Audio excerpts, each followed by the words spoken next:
Welcome to Hear Me Out and Pass the Scissors, a podcast where two long-distance scrapbooking friends talk creativity, chaos, and cutting things up on purpose. I'm Lisa from Life and Layouts on YouTube. And I'm Nicole from Being. Whether you're scrapbooking at your desk, your kitchen table, or just in your head, grab your scissors and hear us out. So hear me out. Let's watch our very first process video. No. Okay, you mean the ones we swore we'd never rewatch, the shaky cameras, the awkward pauses, the questionable paper choices, those? Exactly those. Before we hit record on this podcast, we each watched the other's first video and took notes. And here's the catch. We didn't tell each other a single thing. So now you get to hear our unfiltered reactions, the good, the bad, and the full body cringe. We'll talk about what made us laugh, what made us say, what was she thinking, and how far we've come since those early days. Because if there's one takeaway, it's this. Everybody starts somewhere, and sometimes the cringe is just proof of growth. So grab your scissors and hear us out. You said you wanted to go first. Yes. Look at it. Look at it. Isn't it glorious? It's beautiful. That is a lot of notes. Listen, it's really not. It's literally like some it's arrows in some instances.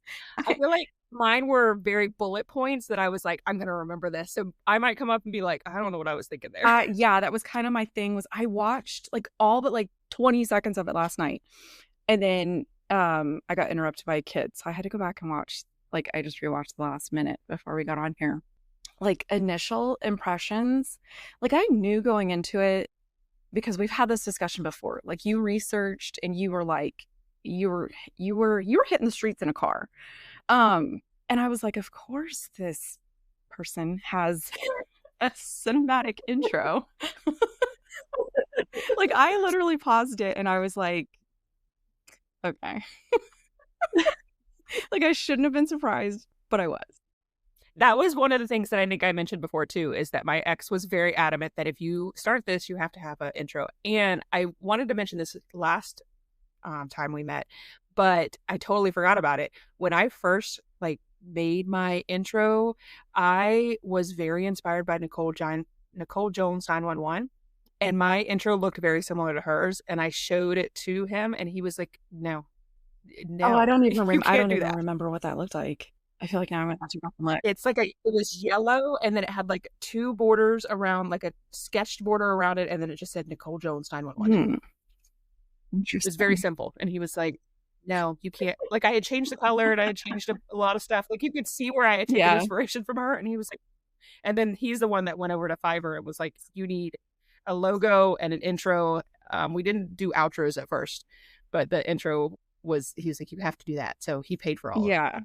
So I think, okay, so I don't know if you can tell. So on my notes, I had like two sections, and one was like the content in the video, and then one was like the scrapbooking. I had less notes on the scrapbooking. I won't get into that.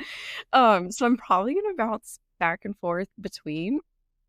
But one of the first things I wrote down was, oh my God, you sound scared and fast. And I was like, I'm like doing the math, and I'm like, she sounds young. Like, I don't know. I was like, I felt bad almost. It wasn't like, I don't know how to explain this. It was still extremely similar to where your videos are now. There wasn't like that big of a difference to me, except for just like small things that I think come with growth and I think come with like maturing in this weird like community. Mm-hmm. I didn't write down, I should have given myself better notes. I wrote down that the audio went up and down.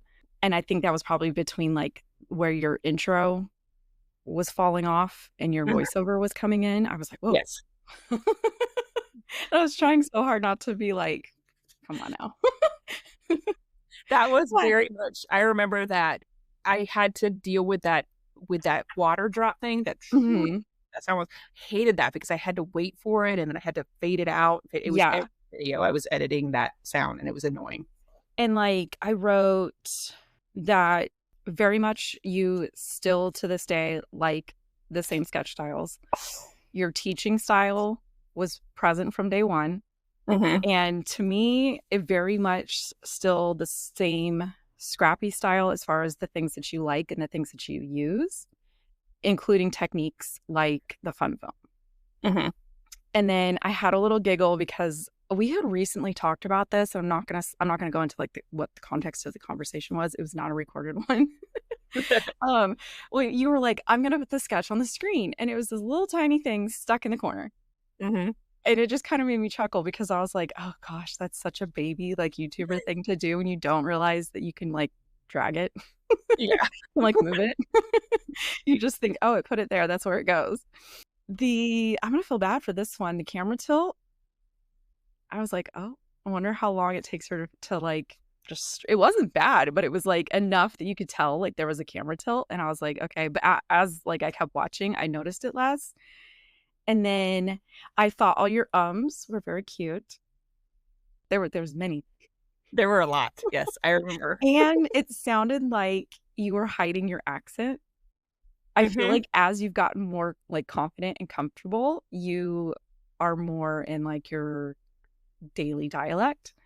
And it was funny because it was like the beginning and the end, you were kind of a little bit in your head about what you were doing, and you had like that kind of like scared, this is my cute voice going on. And in the middle, you like relaxed and got into it and you were fine, and your accent came in, and I was like, this is so weird. And then I think we had mentioned this last episode. I noticed that either you didn't know how or you didn't care.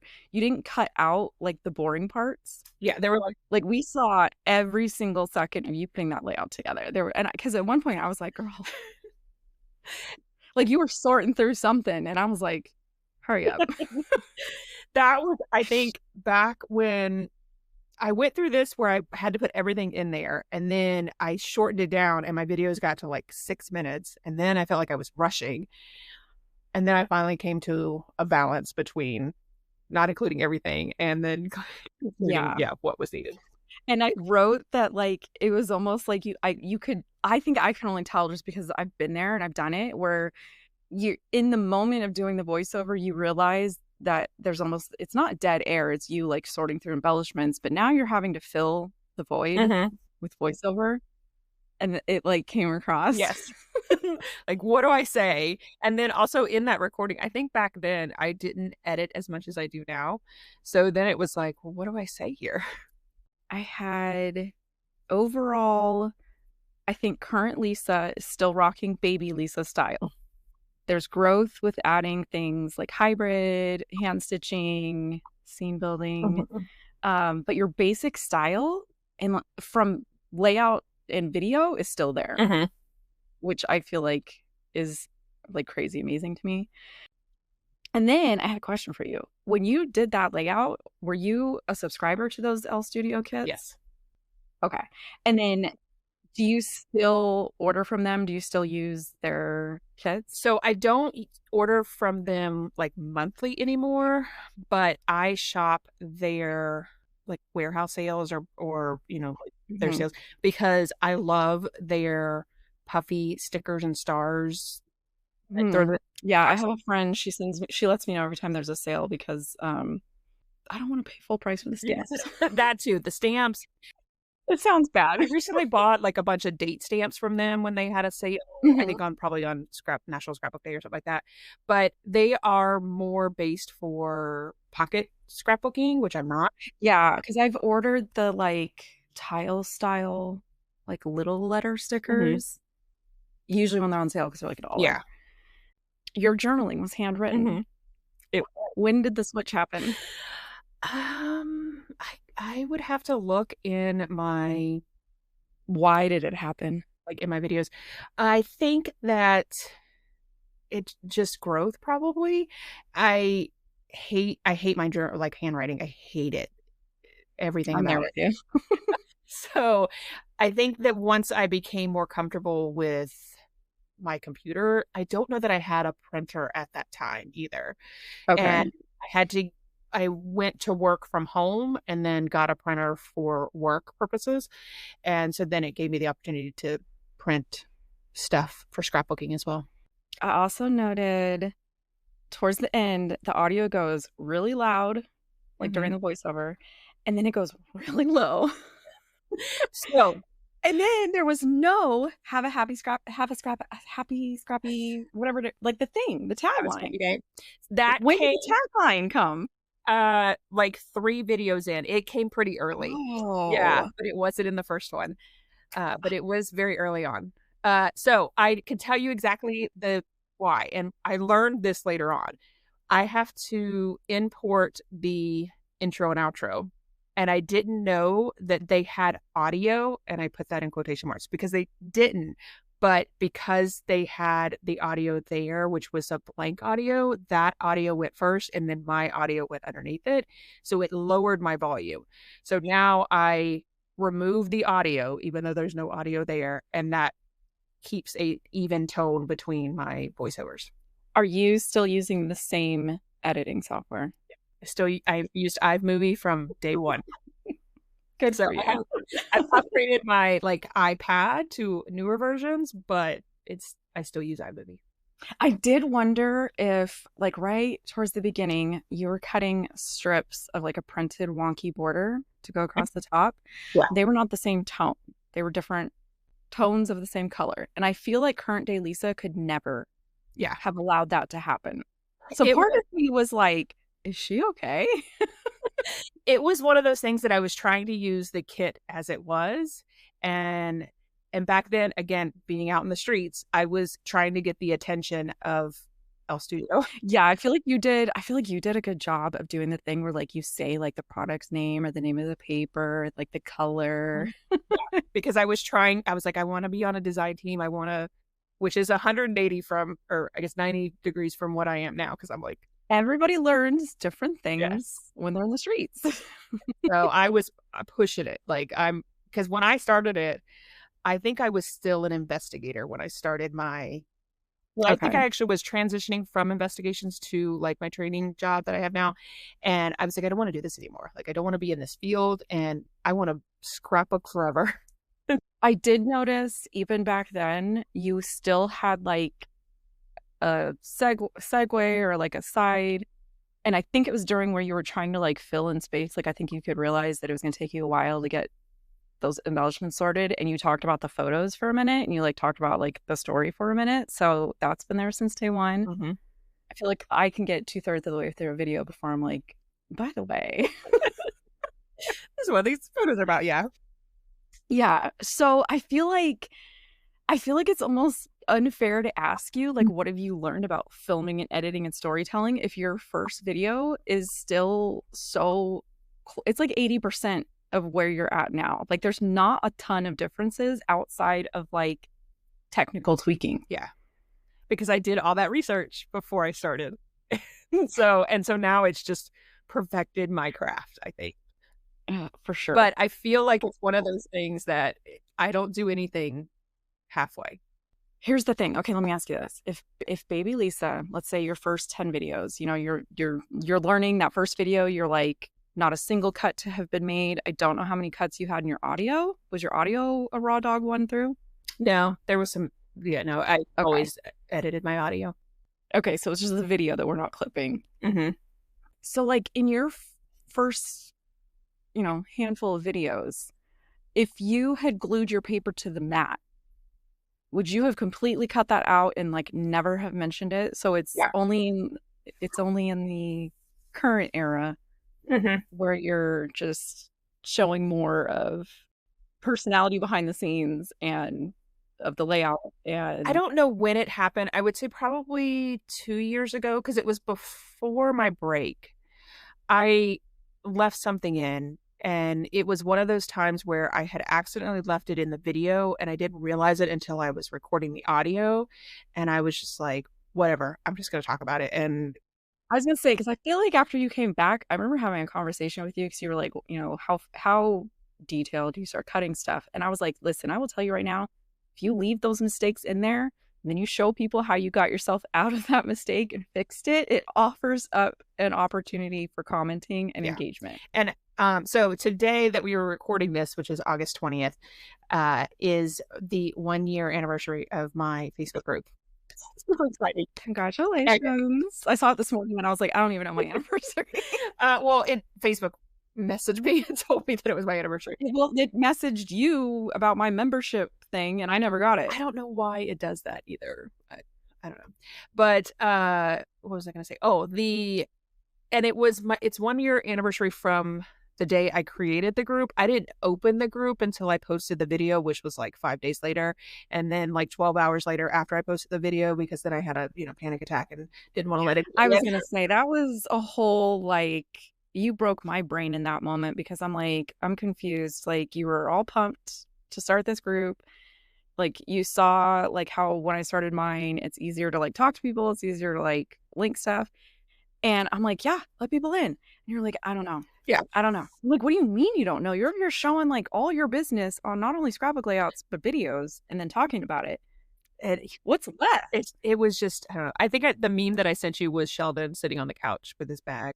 Yeah, but I'm like, to me, groups are super secure. Yeah. You got rules, you got moderators, you got the ability to be like, that was mean, you're gone. Yeah. It blew my mind, as out there as you are, for you to just all of a sudden you were like, I don't know about this. And I was like, it's too late. If you don't move, I'm going to hit the button. Like, so I say that because I posted in the Facebook group, and the comments that I got, because I think the question I asked was something like, what made you join the group, and why are you still here? Mm-hmm. And there are a ton of sweet comments in there, and it's, yeah, I saw it like 15 minutes after you posted it, and nobody had commented yet. And I was like, wait. Mm-hmm. Yeah. But there are a lot of sweet comments in there, and I'm very of course there are. proud of that. We didn't even talk about what your layout was. Oh, okay. So, of course, the layout, double page layout, wallpaper style sketch, photos centered to the margin, very linear, very 3 clusters, large elements, and then full-size photos. And the theme, it was a wine tasting, right? Yeah. Vineyard or something, Mm-hmm. which I thought was unique, because I feel like current day Lisa would have never used like an everyday, basic looking, whimsical style thing for something that's like more serious and almost like vintage feeling of a wine tasting. So that was like super fun to see, because I feel like now you would have gone and found something that was like wine colored or had like some sort of grape imagery. Like, there would have been something going on. Yeah. I'm very themey. I feel like that's style. What made you pick? I think it was I was pushing the L Studio stuff, and I was like, this, even though it didn't match. And it looks really good. It's one of those that is one of my favorite layouts. I love that layout. Yeah, it was very on brand. Yeah. So, and I think it was even back then, because I haven't watched the video, and it's been a while since I've seen it. But even back then, I remember taking photos of things there because I knew that I needed to have those for scrapbooking. Like, now I kind of pull photos from the internet, like stock photos. But I want to say there was like a wine sign or an apple sign or something that was just like a scenery sign that I took with the mountains in the background, if I remember correctly. So even back then, I was filling with stock photos that I actually took. I don't think I noticed that. Because that's definitely my style as well. All right, are you ready for yours? I mean, no, I'm still a little bit hurt about yesterday. Which would have been 2 weeks ago for everybody else. You also have to remember, I didn't have a boyfriend telling me to make an intro. I had no background in editing stuff. Like, I had taken many courses on YouTube University to self-teach myself many, many things at that point. I was alone. So I'm going to start out with baby Nicole and current Nicole, and how the two of you are exactly the same. Okay. All right. Be nice. Yeah. Be nice. You used B-side paper, which is like, absolutely. You used a kit that I wouldn't have used because it was a winter kit, and you used the B-sides and you made it work for photos she was visiting, the the aunt was visiting like during December or during the winter months, even though you don't have snow, you still made it work. And I feel like you do that now as well. It gave me creating with collection vibes. I was like, Oh, like I'm trying to think of what it's is it I Cosmo? think it was great. Oh, It was it was crepe Scrape paper Paper. or Cosmo, yeah, Yeah. but I don't know why I had it. It was a kit. What you had said was I don't know if you were a kit member or if you had purchased just that kit, but it was a kit that you had. And it came with the frames, a full sheet of Polaroid frames that you cut apart, which was my next. There's two distinct memories I have with that video, and I'm gonna wait until you get done to see if you picked up on them. So the B-side paper was absolutely still Nicole today. The full-size photos was something that I was like, oh, like she's using full 4x6 photos. And you said that you love full 4x6 photos. I was like, oh, if she could only work it out. And then the other thing, you cut apart the frames. There was a whole sheet of Polaroid frames, and you cut them apart. And I think you ended up using 4 on your layout. So you had a cluster of 3, and then you had one additional one. And before you started working through it, I was like, she's gonna do dickers. She's gonna do her dickers with those frames. And you didn't, but you still decorated them. Like you took them in a way that I hate using Polaroids. I hate using frames because I can't figure out how to do it. But that technique that you there is. I remember my early days. I would change things to make me like them better. Mm-hmm. You also said, and I wrote it down, I love inking. I ink everything. I don't know why, and I just need to get used to not inking, but I don't know if I ever could. I was like, what? I don't think I've ever seen you ink on anything. But you inked every piece of paper, every embellishment, everything you put on that paper had ink on it. And it wasn't just... I almost did it today. I don't think I've seen you ink. I can't remember the last time I did it. But yeah, it was, I learned it at my local scrapbook store classes. Tone on tone ink edging. Had me in a chokehold for a long time. I mean, I still ink on some of my edges. I honestly just forget about it from now. And you're telling me you've never seen this video? I've never seen this video. No, this was the first time. Oh my God. So I also realized that I was like, I want to know when you started editing your photos, because those photos, maybe it was the lighting on the video, because the video was really dark. I could tell that you didn't have whatever lighting you have now, but it also made your photos really dark. So I'm like, is it the lighting that making the photo darks, or was it you weren't Lightrooming your photos because they were dark? Both. I don't Lightroom my photos. I don't. The only photos okay, you already get shocked. The only photos I actually like brighten are the photos of my projects, not the photos of the people. So you just got better with your camera. I'm trying to think. That more than likely, yeah, I 100% got better shooting on manual mode. Also, my grandparents' house was like a dungeon. There just was not a lot of light in there. And then you have to figure, I think they were sitting in front of the one window and I was on the other side. So I was shooting into the window. Okay. Yeah. That's like a no-no. So many things we've learned. Yes. All right. Are you ready to hear my cringy moment? I mean, are we talking editing or the video or the layout? Oh, no, we're talking baby Nicole issues. Okay. If for video was a drinking game, I would have taken 7 shots for the times that you said, I really, really like this. This is really, really pretty. This is I started counting them 7 times. You said, really, really. Like super. It's been replaced with kind of.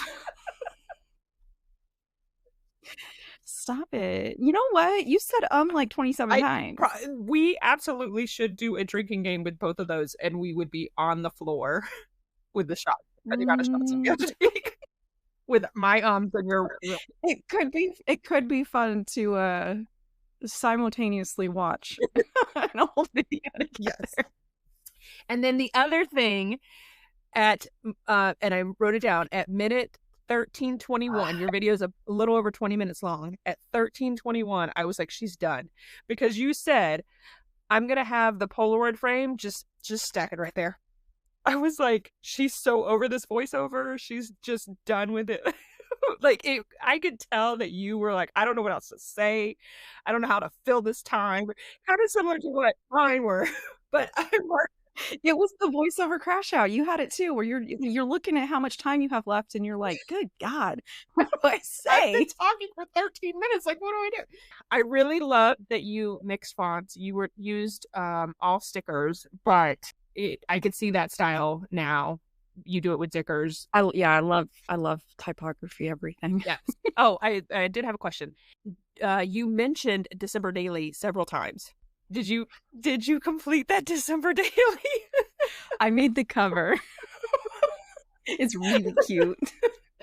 I will tell you that I did the same thing, and I had a Simple Stories kit that was December Daily, so I had the instructions. No, I can picture it. It's so cute. It even has the little deer from the October Afternoon Christmas collection. It's still somewhere in here. I just realized I mixed mine, and I just realized you're only talking about the layout. We haven't even gotten to the editing. No, we haven't gotten there yet. So let's get into the editing. I realized that you did not remove the audio from your video. I have done that a couple times. And I didn't realize it until about halfway through. Your border punch, I don't know why, but it is so loud. I was like, every time you punch, I was like, holy, like gunshots. It was either squiggly TV in the background, scratchy paper sped up, or like boom, boom, boom, boom. Yes. And then there was also a time, I didn't write the timing down, but there was also a time where something happened in your house, and then you were distracted, and there was a harsh cut in the video, in the audio, everything. There was a harsh cut, and then you came back and you were like, I'm sorry about that, and just went on with it. I was like, raw dog the rest of it. I was like, what happened? You have to realize at that time, I have a barely walking 1-year-old and not quite a 3-year-old in an open plan one-story house. I probably got hit in the back of the head with a flying truck. And then when you came back, there was static. I don't know where the static came from, or like there was static in your audio. You know what it probably was? Okay. Do you remember when you used to buy a PC, it would have the monitor, it would have the tower, the keyboard, the mouse, you might have gotten some speakers, and then you had like that bendy stick microphone? Yes. Just picture that. That was me. I probably bumped it. Probably as you were recording, because it stopped after a little bit. It was just a little bit. And then the last thing that I have to say is, no, I don't. There's more. You also, this is a good one. You also printed your journaling. Even back then, you printed it on. Oh yeah, absolutely. Yeah. So did you have the boyfriend back then? No, I used like a $60 home printer. In fact, there was, I would say, not long after that, I got on the 3 Scrappy Boys design team, and it was kind of like a smaller homegrown version of like a Hip Kid or I can't remember all the kids that were out back then. They sent us, I don't even know the brand. They were craft journaling spot tags, and they had white printed like scallopy borders. And I did a anniversary layout, and I printed different things about our relationship on each of them and lined them up on the thing. It had a whole tutorial on how I did it. Recording myself touching the monitor as a light box. Like, I very long ago figured out how to run stuff through my printer, and it goes back to, I learned a lot of stuff from Nicole McGork from her 2Ps videos. And there was a couple other people that were doing like printed stuff. So I learned how to print it and then put whatever you wanted it to eventually be on top of that and get it to go back through your printer. There was not going to be any handwriting happening. Yeah, so that was a baby Nicole and current Nicole absolute Same thing. Yeah. Okay. And then my very last thing that I want to say is you have no outro, which is cool. Like you were out in the street, you didn't know. But like, not only do you not have an outro, it cuts mid-sentence. Like it's not even like, no, like here's my finished layout, here's some close-ups, nothing. It is just, you didn't even say goodbye. I mean, middle of the sentence, it cut. Like to the point that I was like, oh wait, I had to like rewind it. Like, oh no, it really did cut. I don't remember that.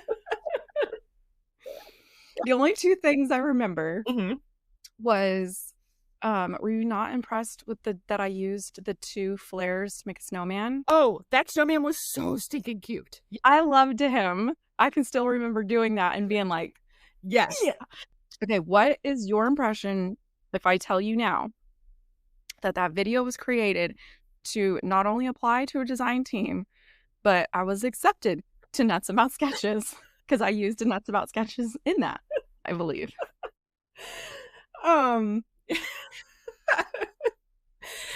So it has been a long-standing history with me to show people of importance, not professional grade anything, and then being like, kind of like her.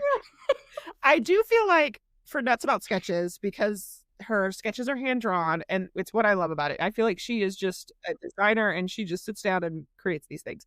So I can see where she saw your layouts and was like, yes, absolutely. Because what you did with that sketch was pretty impressive. The video stuff, I feel like it's one of those things where you're like, I'm going to hire her because I can teach her editing and video stuff. Videos weren't even part of the thing because it was a blog.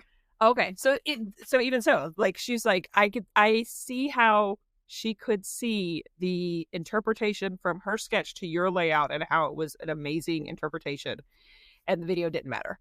But it's also like, why when I'm doing hiring and stuff like that, there's times where I'm like, I don't like that, but I can teach you that. I like this part and I can't teach that part, and you've got it. So welcome aboard. And I could see that in the video. But yeah. So can you appreciate my growth now? I do. I think that. I told you, I fought for everything I learned. Like, it took me a while to realize that there was still audio attached to some of those. Because if there wasn't like a TV playing or there wasn't loud enough noise for me to hear it, once I sped it up, I didn't realize it was there. So you're saying that there are more videos of your very loud punches. Sure. And I guaranteed there was probably not a transition in sight. Did I even have photos at the end? No, it literally cut off in the middle of the sentence. No photo. I did have that note that there were some hard transitions. It was literally like, click the video off, click the video on. It's just putting one clip next to the other. Yeah. There was no, listen, I didn't know. I was using Windows Movie Maker because it came with my PC and my little bendy mic. And your little big tower computer, yeah. Yeah. I told you, I learned everything by myself. It's amazing to see the difference in where we first started. And you've been around a lot longer than I have, right? So you've got 7 years on me, I think is what we figured out. Or 5 years on me. 5. Yeah, 5 years on me. You're so far ahead of me, which is pretty awesome because you would think I would be more experienced or educated or something. You know what I mean? It takes me longer. It takes me longer to learn. What I was going to say is you're so far ahead of me, and I don't want you to take this the wrong way, but you've started so far behind me as well. Like, your first video was so far behind where my first video was, and you're still extremely far in advance of me, even though you have 5 years on me. I'm still making terrible editing mistakes, though. I think that sometimes is it really a mistake, or is it just whatever? I'm done editing. I just want to get this video up. Yeah, sometimes it's that. Because there's times where I'm just like, no, it's just gonna have that, and I'm just gonna move forward with it. That was rough. Let's never do that again. So going back and watching our videos and having amazing laughs about it. If somebody was to start a channel today, do you have any like takeaways for them or any advice that you would want to say to them? I don't even know, because I feel like we've basically just given two examples of somebody literally slapping stuff together and then somebody going like aggressively hard with like the research, and we're pretty much kind of at the same point. Mm-hmm. Do you know what I mean? Like we both have almost identical subscriber counts. I don't know, like 100% there is no right way and there is no wrong way. My advice to people is always record yourself doing something, watch a bunch of videos on editing, try to edit it. If you don't enjoy the process of learning how to do the editing, you're not going to enjoy any of it. Yes, If absolutely. you don't like learning new tech slowly, might not be it. But then even when you're doing research, you kind of have to remember it's going to be different from, like, I use a camera and a PC and you use like mobile editing and iMovie. Two completely different, experiences there. I usually tell people, like, yes, please. There is enough room in these streets for everybody. And I personally feel like there's a benefit to the uncomfortable, cringy, aggressively embarrassing experience those first 100 videos. And I feel like if you try to cheat that, I feel like you're going to run into a brick wall at some point. And it's because you missed something kind of small and dumb that you would have picked up along the way. I don't know how to word it. There's just everybody's going to learn differently. You're going to pick up different things from people, and you're going to kind of look at other people's videos and say, like, okay, I really like the way that they either edit their videos, or I really like the way that they do their voiceover, or I really like that they don't get personal. It's only about the layout. You kind of have to figure out, like, which way do you lean? You do you, right? 100,000%. So my advice would be that everyone has to start somewhere, right? And regardless of whether or not you do a ton of research like me, or whether you throw it up and just do it like you, and you did put a lot of work into it, and I feel like your video, you could tell that there wasn't the research that I put into it, but there was still a lot of research that had gone into it. But you don't have to have perfect videos, because even though I put a ton of work into researching it and you didn't, there were still things that were really bad about both of our videos, because everybody's somewhere. I don't think yours was that bad. It's all about growth. And like you said, for those first 100 videos, there's always stuff that happens. I remember one of my videos, I don't remember which one it was, but the audio, I think I tried something new and the audio is like high pitched, like squeaky. It's bad. There's a ton of comments on it that says, I don't know what's going on with your audio. And I was like, I don't know either. Yeah, I had a chunk of videos where I couldn't get my little bendy mic to work. So I would record on my phone and then have to send the files to my computer through like email or something. I don't even know. And then figured out how to add those. So it was like a whole other learning experience, because up until then I had been directly recording into the software. So I had to learn how to get two separate files like stacked on top of each other, because I didn't know that was a thing either. Mm-hmm. When I learned that you could put a photo on top of stuff, let alone text, a couple times I had to learn text because I was like, whatever I'm doing on the screen is wrong. Don't do this. And I had to put like a warning.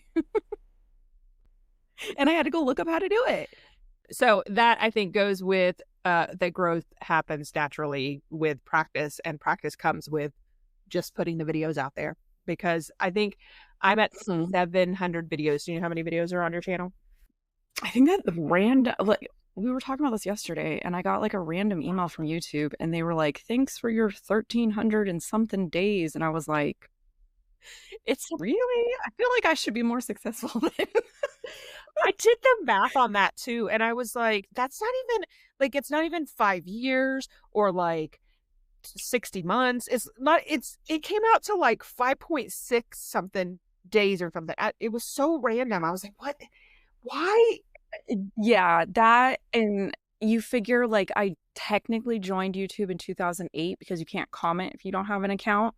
So technically, like, my account was created in 2008, but I didn't make a video until 2013. So I'm like, which one are we counting here? I'm looking real quick because I think I'm creeping up on 600. You should have your video count should be like on your. It's on my page, 584. And I don't know if that counts like shorts or lives or. I think it only counts actual videos. Okay. So I have 718 videos on my channel. That's insane. See, that's what I'm saying. I've been at this longer and I've done less. So, and then going back to what you were saying about the fact that your channel started in 2008, you didn't start creating until 2013. I have another YouTube channel that was my comment channel before. When I created my channel, I created a new channel under the lifeandlayout@gmail.com. And so my channel anniversary date is the same. I was not smart enough to separate things like Facebook profiles and YouTube accounts. I wish I had. Mm-hmm. And then I feel like it happens every December. I question myself on if I should rebrand my YouTube name, but then I feel like it gets confusing because for 10 years there's Facebook comments of people recommending the channel Coley Bing, and I feel like I feel like it's too late now. You're too far in. You're too far in. We're committed. And I picked it because at the time, like half the people had like their first and last names, and then like half the people had like you didn't know who they were in the real world. And coming out of working for the government, I was like, I don't know that I really want my first and last name out here. And I had heard some scary stuff about some other channels, and I was like, okay, let's just kind of like throw this up and we'll see what happens. All right. So with that, our next episode is going to be about taking this hobby into a side hustle. So we're going to talk about all the things that we do to make money, which it is not by any means a income driven. Either one of us are quitting our day jobs or being able to support our family with this. Absolutely not. But it is nice to have. For me, I use mine to buy all my supplies.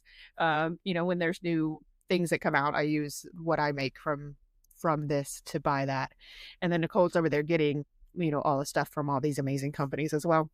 Listen, I didn't know that was going to happen. So next time we're going to talk about taking this hobby and making it a side hustle, because it's definitely not a full-time hustle. So make sure you join us coming soon for our next episode. Bye. Thanks for hanging out with us. If you like this episode, make sure you follow the show so you don't miss what's coming next. We're so glad you joined us today, whether you were gluing, cutting, or just avoiding your photo backlog. Until next time, pass the scissors.